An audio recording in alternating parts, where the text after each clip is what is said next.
Hey Bears, happy Friday. Tomorrow is Mexican Independence Day, September 16th. And today we are starting our Lotería game that will run through October 15th. September 15th to October 15th is Hispanic Heritage Month, which celebrates all the contributions that Hispanic Americans and Latin Americans have made to our culture. So I thought it was a perfect time to share this new book we have called Lotería. Um, Super fun. It's about, on the back, it says a perilous game of chance, a journey among myths and monsters, and a girl whose fate hangs in the balance.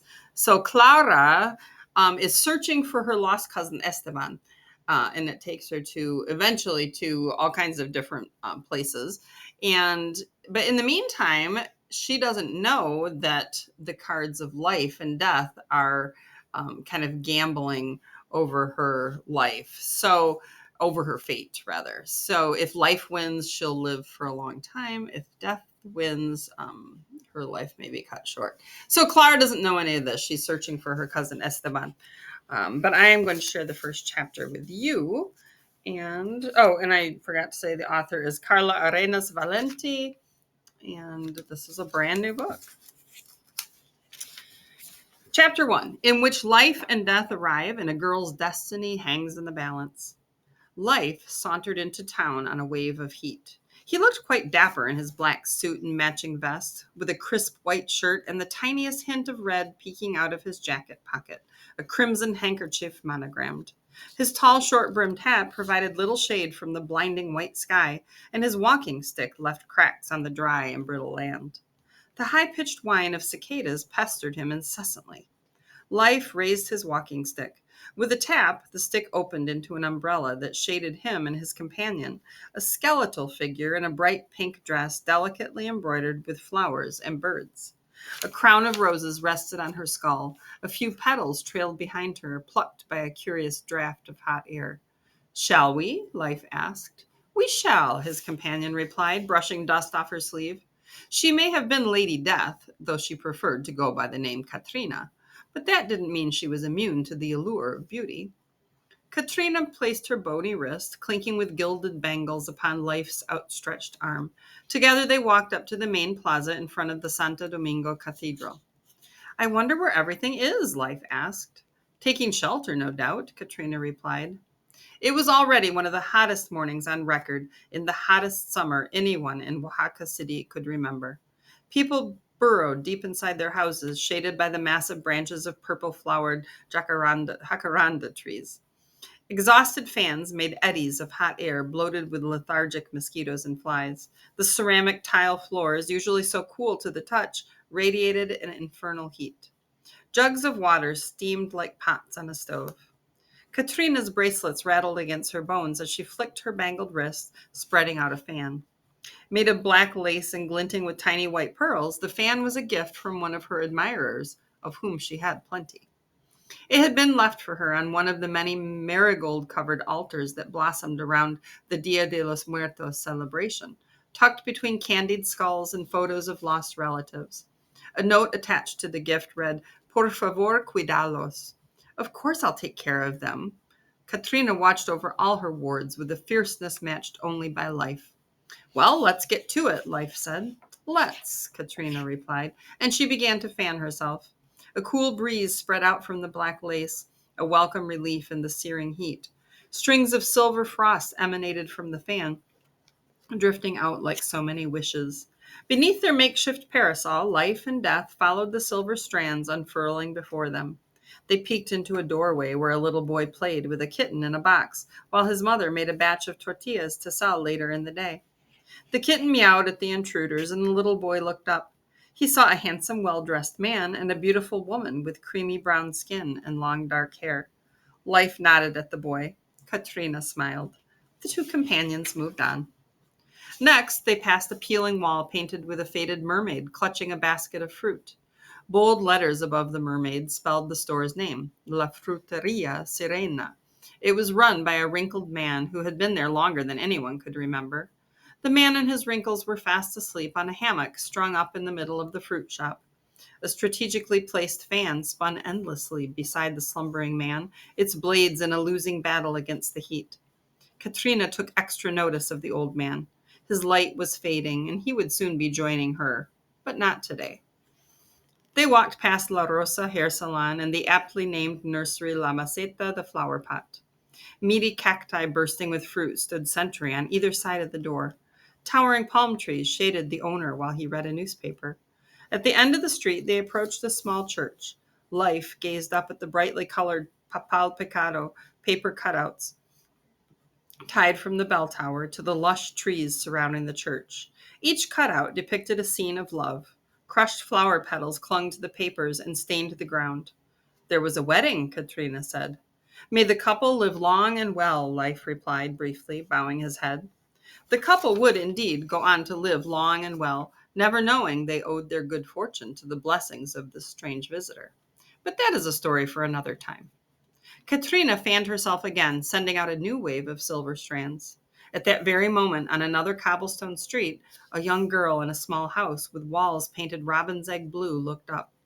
With an urgency she couldn't quite explain, she turned her gaze toward the window. From her perch, the girl could just make out the twin crosses that crowned the cathedral's blue and white cupolas. A lone white dove beat its wings against the hot sky. The girl rose and opened her window. The church bells tolled. Clara, the girl's mother called. Come.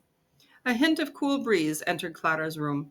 Hesitant at first, the breeze tentatively explored the confines of the space, just big enough for a child-sized bed, a two-drawer dresser, and the girl herself. The breeze wrapped around the girl and tightly wove itself into her braids. A shiver ran down Clara's back, and she shook her head, trying to dislodge the breeze from her hair. She tugged at a stray strand of silver. Child, I need you, her mother called. I'm coming. Clara set down her sketch, a messy doodle of a horse with eagle's wings. Clara was not a good artist, and she knew that. Perhaps with more time and resources, she could develop this interest into an actual talent. As it was, she could sketch only on weekend mornings before her parents awoke. The rest of the time she spent in school and helping her parents run their small restaurant, La Casa de Juana. The restaurant had started off as just a few tables in their living room where Clara's parents liked to host dinners for friends. However, as word of Juana's talents in the kitchen spread, more and more tables were added. Their guests insisted on helping cover some of the costs of the food and preparation, and the living room was gradually transformed into a restaurant. Clara, her mom called. Okay, okay, Clara called back and made her way to the kitchen. Juana was Clara's mother, and by all accounts, the best cook in Oaxaca. Her tamales were light and flavorful. Wrapped in banana leaves, the cornmeal patties were stuffed with mole, corn, chicken, and black beans, or pineapples and raisins, then steamed and sold hot to the touch. Juana also made the best tlayudas, large, thin, and partially toasted tortillas covered with a spread of beans, cheese, lettuce, and avocado, topped with beef, pork, seafood, or, Clara's favorite, mushrooms. Juana's specialty dishes were many: tasajo, chorizo, cecina, guacamole, dozens of salsas. But what made La Casa de Juana truly special was the hot chocolate. Clara's mother had inherited the recipe from her mother, who had in turn received it from her mother, and she from her mother, and so forth for generations. At some point, Clara had taken it upon herself to sample hot chocolate from every vendor in the city, just to see if what people said was true. There was no contest. Her mother's combination of hand-ground cacao, almonds, cinnamon, and sugar was unmatched. She must have a touch of magic, the other vendors speculated, and their words felt as true as the sharp bite of cinnamon on Clara's tongue.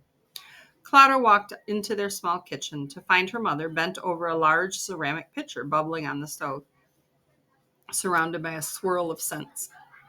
A long wooden stick jutted up from the thick, dark mixture. The molinillo was a wooden whisk, specially designed to yield the frothiest hot chocolate. Gracias, mija, Juana said. We're meeting up with your cousins later today, and I need to pick up some things for the picnic. Can you keep an eye on this while I run to the mercado? Sure. Clara stepped up to the stove. What's that in your hair? Juana asked. Clara looked down at her braids and marveled at the dozens of thin, silvery strands interlaced with her own dark strands of hair. She pulled at the ribbons at the ends of her braids, loosening the plaits. Her hair spilled out, releasing the silver strands. She watched them slip gently to the ground. Strange, Clara said, retying her hair. But the deed was already done. She had been chosen. Clara took the molinillo from her mother. I won't be long, Juana said. Okay. Do not stop stirring that, Juana added, giving Clara a stern look. It'll burn. As she stepped outside, Juana stumbled over a bottle at the threshold of her house, discarded the previous evening by a drunken man. Had the bottle not been there, Juana would have noticed the pack of stray dogs sitting quietly beneath Clara's window, and she would have remarked on the unusual flowers that had suddenly sprouted along the wall of the house. And she surely would have paused at the sight of a festively clad woman on the arm of an impeccably dressed gentleman watching her from across the street. But Juana saw none of that. Not that it would have made a difference. It's settled then, life said. And so it is, Katrina agreed, gathering the silver strands of frost that had in one instant changed Clara's fate forever. All right, chapter 2, just to give you a little snapshot or preview, is in which life and death begin a game of chance. So, as you already heard, that game of chance is going to be Clara's fate. So, Lotería, come and check out the book and grab a playing card if you want to try to win some prizes. Listen each day for the new card draw. All right, have a great weekend. Adios.